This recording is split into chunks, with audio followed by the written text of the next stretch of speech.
আজ আমি ফলি মাছ রান্না করব। তো ফলি মাছগুলোকে ভালো করে ধুয়ে নিয়েছি।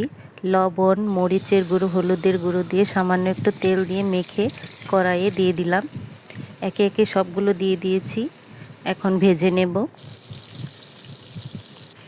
তো ভাজা হয়ে যাচ্ছে। তো কিছু কাঁচামরিচ দিয়ে দিলাম, ফ্লেভারটা ভালো আসে মাছ ভাজির সাথে।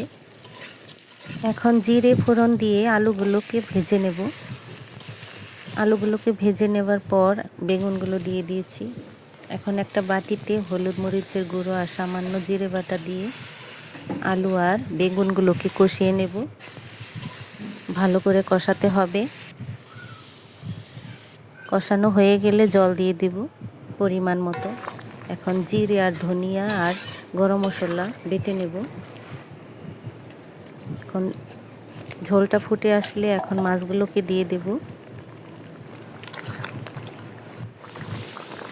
নামানোর আগে একটু জিরে বাটা, গরম মশলা বাটা দিয়ে নামিয়ে নেব। দেখুন ঝোলটা আমার কত সুন্দর হয়েছে, খেতেও অনেক ভালো হয়েছিল,